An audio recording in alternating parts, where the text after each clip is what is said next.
Hello guys, இன்றைக்கான வீடியோவில் நம்ம என்ன பார்க்க போகிறோம்னா சோலோ லெவல் நியூ பிகினிங்கிற மான்வாவோட எபிசோட் 2 தான் பார்க்க போகிறோம். கொஞ்ச நாளாகவே வீடியோ வந்திருக்காது. சேனல் ஐடி கொஞ்சம் ரீசெட் அடிச்சதுனால போயிடுச்சு. நான் எப்படியோ ரெக்கவர் பண்ணி திருப்பி கொண்டு வந்துட்டேன். இதோட ஒரு ரீகேப் மட்டும் பார்த்துருவோம்.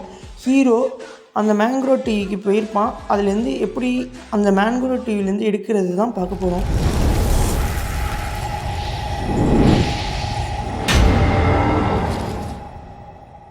சாப்டரோட ஓப்பனிங்லேயே எல்லாருமே அடிச்சு பிடிச்சிட்டு ஏறாங்க. அதில் எப்படியோ ஒருத்தர் ஏறி அந்த பழத்தை எடுத்து பறிச்சிடுறாரு.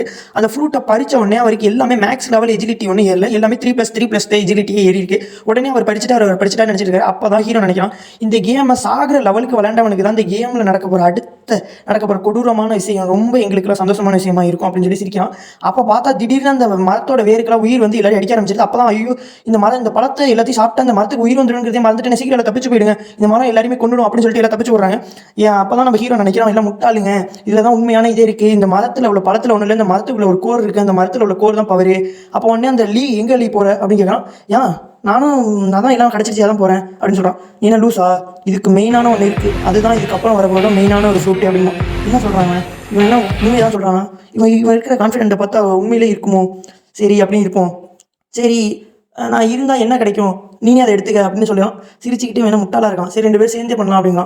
சரி ஓகே, 2 பேரும் சேர்ந்து ஆப்போசிட் சைடில் வர்றாங்க. நீ அந்த சைடுவோ, நான் இந்த சைடு வரேன் அப்படின்னு சொல்லிட்டு 2 பேருமே முடிவு எடுக்கிறாங்க. அப்போ வந்து நம்ம என்ன முடிவு எடுக்கணும்னா, இந்த முட்டாள் பாய் போட்டோம், நம்ம இவனை ஏமாத்திட்டு நம்ம எப்படியாவது எடுத்துடலாம், சரிவா நம்ம 2 பேரும் சேர்ந்தே போவோம் அப்படின்னு சொல்லிட்டு 2 பேருமே போக ஆரம்பிக்கிறாங்க. அப்போ மனசில் இவனை எப்படியாவது நம்ம ஏமாற்றிட்டு அந்த இதை எடுத்துடலாம், அந்த நம்ம இங்கே இருப்போம், இவன் சீக்கிரம் போவோம். அதுமாதிரி ஹீரோ வந்து ஃபாஸ்ட்டாக அது மரத்தோட பின்பக்கம் போயிட்டு இருக்கான். ஆனால் நகரவே இல்லை.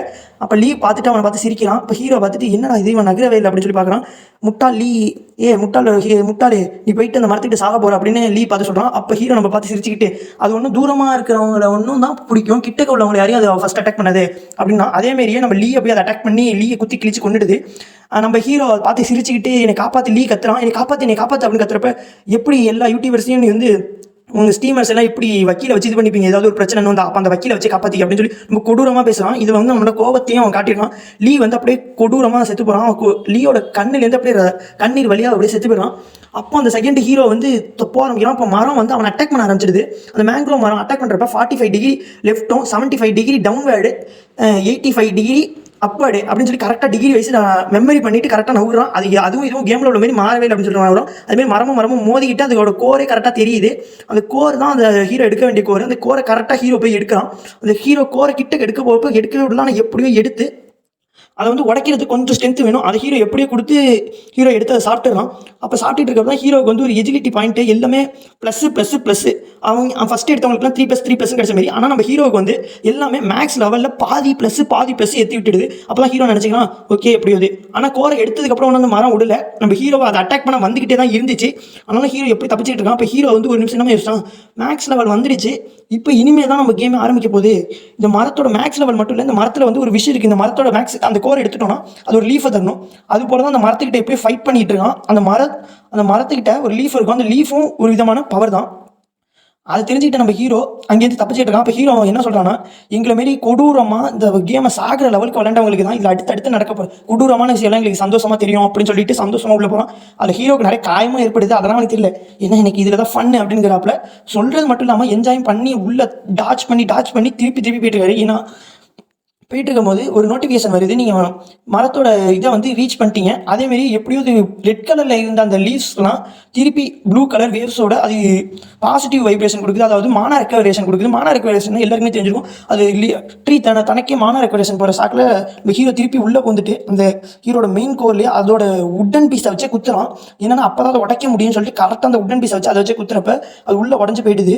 ஃபுல் ஃபோர்ஸோட அதை அட்டாக் பண்ணது மட்டும் இல்லாமல் அதுலேருந்து எப்படி தப்பிச்சு அந்த உட்டன் பீஸை எடுத்துடலாம், அந்த மரத்தையும் 2ஆக பிளந்துடலாம். அப்போ தான் ஒரு நோட்டிஃபிகேஷன் வருது, முதல் நீங்கள் தான் அந்த மரத்தோட கோரையும் உடச்சி எடுத்து அந்த உள்ள மேங்க்ரோ டீயை மட்டும் இல்லை அந்த கோரி எடுத்துருக்கீங்க.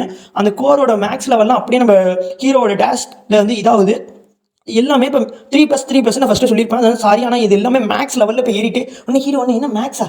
அதுக்கப்புறம் உனக்கு ஒரு புதிய ஸ்கில்லு கிடைக்கிது, எக்ஸ்ட்ரோவோ அப்படிங்கிற ஒரு ஸ்கில்லும் கிடைக்கிது. எக்ஸ்ட்ரோவோன்னு நம்ம ஹீரோக்கு ஒன்றுமே புரியல, என்ன எக்ஸ்ட்ரோவோ அப்படிங்கிற ஒரு எஃபெக்ட் கிடைக்கிது. இது வரைக்கும் நான் அந்த கேமில் கூட பார்க்கல அப்படின்னு சொல்லி பார்த்துட்டு இருக்காப்புல.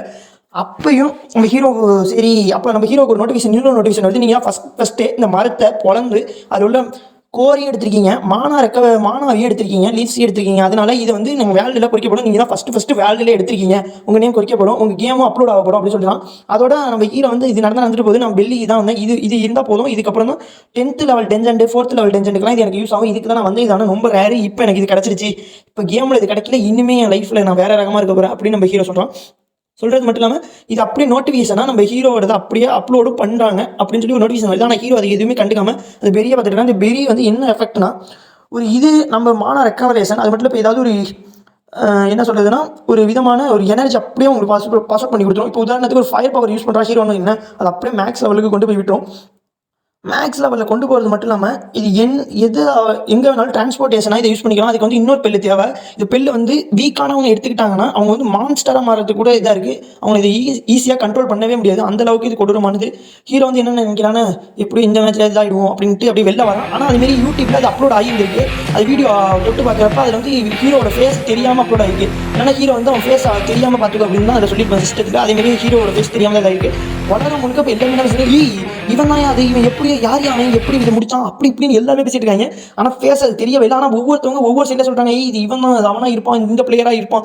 இன்னும் ஒரு சில ஃப்ராடு குரூப்ஸும் கிளம்பிட்டு இருக்கு. நான் தான் அப்போ ஹீரோ நம்ம நினைப்பான் இது வரைக்கும் நல்ல வேலை நம்ம மூஞ்சி தெரியாத வரைக்கும் நல்லது, இப்போதைக்கு தெரிய வேண்டாம், தெரியவே வேண்டாம் அப்படின்னு தான் நம்ம ஹீரோ நினைக்கலாம். ஏன்னா இப்போதைக்கு நம்ம மூஞ்சி தெரிஞ்சதுன்னா எல்லாருமே நம்மளை தேடி தான் வருவாங்க. வில்லங்களும் நம்ம தேடி வருவாங்க, சில தேவையில்லாதவங்களும் நம்ம தேடி தான் வருவாங்க. அப்படின்னு சொல்லிட்டு பில்ஸை எடுத்து அப்படியே பார்த்துக்கிட்டு மொபைலே யோசிச்சுட்டு இருக்கான். இப்போ அடுத்து நம்ம எங்கே போகிறோம் அப்படின்னா முக்கியமாக நமக்கு ஸ்கின்ஸ் எல்லாம் தேவை. நம்ம இப்போ தான் அங்கே தான் போகணும். சரி அதுக்கு முன்னாடி செத்த நாளை நம்ம தூங்கிப்போம். என்னமாரி பிளேயர்ஸுக்கு கொஞ்சம் ரெஸ்ட்டும் தேவை அப்படின்னு சொல்கிறோம். ஆனால் அதுக்கு முன்னாடி இன்னொன்று யோசிக்கிறோம். பணம் எதெல்லாம் இல்லாமல் இருந்தேன். ஆனால் திருப்பி இதெல்லாம் வந்தோடனே எனக்கு எல்லாமே கிடச்சிடுச்சு. அந்த மரத்தை நான் பிறந்தப்ப எனக்கு பெல்லி தான் கிடச்சிது. ஆனால் பெல்லிக்கு அடுத்து எனக்கு ஏதாவது ரேர் ஐட்டம் கிடைக்கும்னு நான் எதிர்பார்த்தேன். ஆனால் எதுவுமே கிடைக்கல. இந்த நான் பிறந்த வீடியோ வந்து ட்ரெண்டிங் ஆகிருக்கு. இதுக்குள்ளே டவர் முழுக்க ட்ரெண்ட் ஆனதுனால எனக்கு கொஞ்சம் இது ஆகும். இது கேம்லேயே இது உண்டு. இவங்க என்னென்ன மிஷின் முடிக்கிறாங்களோ அது அப்படியே டவரில் வந்து யூடியூபாக ஸ்கீம் பண்ணுவாங்க. இதுதான் ஃபஸ்ட் எபிசோட்லேயே நம்ம பார்த்தோம். டவரில் அவுட் சைடில் நிறைய வாழை தாண்டி போனோம்னா நிறையா நமக்கு ஸ்கின்னு கட்டானா தான் கிடைக்கும். அந்த கட்டானா தான் ரேர். ஆனால் டூப்ளிகேட்ஸ் இருக்குது. அந்த டூப்ளிகேட்ஸ் அப்போ கேம்லேயே இருக்கும். ஆனால் அதெல்லாம் இப்போ எங்கே இருக்குன்னா மியூசியத்தில் இருக்கும். இப்போ மியூசியத்தில் உள்ளதெல்லாம் இப்போ டூப்ளிகேட்டாக மாறி இருக்கும். அதனால நம்ம ஹீரோ நைட் டைத்தில் மியூசியத்துக்கு போயிருப்பாப்ல. ஆனால் இப்போ யோசிக்கிறான் நம்மள மாரி நிறைய பேர் வந்திருப்பாங்க. இப்போ அதுதான் இப்போ எல்லாம் டார்கெட் பண்ணி வந்திருப்பாங்க. ஹீரோ யோசிக்கிறது மட்டும் இல்லை. அப்படியே யோசிச்சு உள்ளே போகிறதுக்கு முன்னாடி அங்கே ஏதோ ஒரு பவரை சென்ஸ் பண்ணுறான். ஹீரோ சென்ஸ் பண்ணுறது மட்டும் இல்லை, போன உடனே ஏதோ ஒரு பவர் வந்து அவனை ஃபீல் பண்ணுற மாரி ஒரு பவர் அவனுக்கு தோணுது. அதே மாரி ஹீரோ எப்படியோ உள்ளே போயிட்டான். பவர் அங்கே போனால் ஒருத்தனை அப்படி பொசுக்கி வச்சிருக்காங்க. என்னன்னு பார்த்தா ஏதோ ஒரு ஃபயர் பவரில் ஒருத்தனை போட்டு நல்லா கறிக்கி வச்சிருக்காங்க. மறக்காமல் சப்ஸ்கிரைப் பண்ணி லைக் பண்ணிடுங்க.